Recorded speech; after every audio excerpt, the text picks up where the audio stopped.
Aujourd'hui, nous allons apprendre à lire et à écrire les chiffres romains.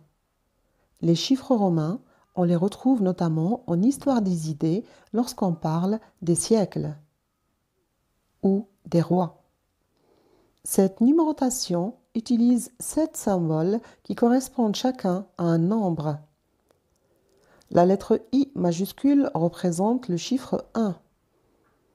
V majuscule représente 5.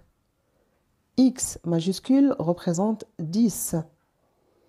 L majuscule correspond à 50. C majuscule correspond à 100. D majuscule correspond à 500. Et enfin, M majuscule correspond à 1000. Cette énumération est basée sur le principe de l'addition et de la soustraction pour composer les chiffres comme nous allons le voir tout de suite. Démonstration pour commencer avec des chiffres allant de 1 jusqu'à 21. Le 1 est représenté par la lettre I majuscule. À partir du chiffre 2, on applique l'addition. 1 plus 1 égale 2, donc on écrit I. Pour le 3, 1 plus 1 plus 1 égale 3, on écrit I. Pour le 4, et pour que le chiffre ne soit pas trop long à transcrire, j'imagine, on fait une soustraction en plaçant I avant V. Moins 1 plus 5 égale 4. IV. Le 5 est représenté par V majuscule. À partir de 6, on applique encore une fois l'addition. 5 plus 1 égale 6. VI. Pour le 7, 5 plus 2 égale 7. VII. Pour le 8, 5 plus 3 égale 8. VIII. Pour le 9, c'est comme pour le 4, on fait une soustraction en plaçant I avant X. Moins 1 plus 10 égale 9. IX. Le 10 est représenté par X majuscule. On continue la construction des nombres. Le chiffre 11 est représenté par XI, c'est-à-dire 10 plus 1. Le chiffre 12, 10 plus 2, donc XII.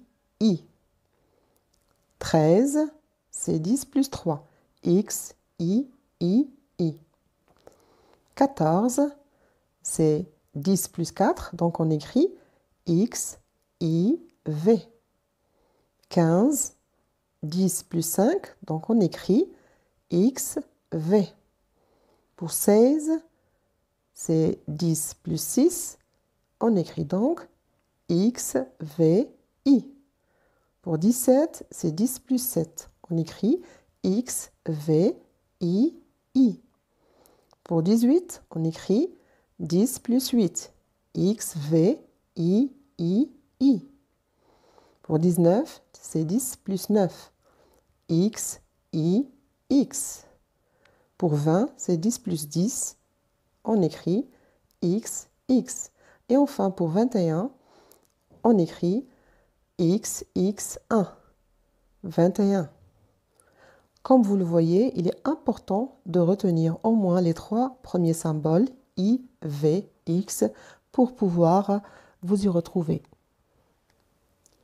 On continue. Pour les dizaines, c'est le même principe.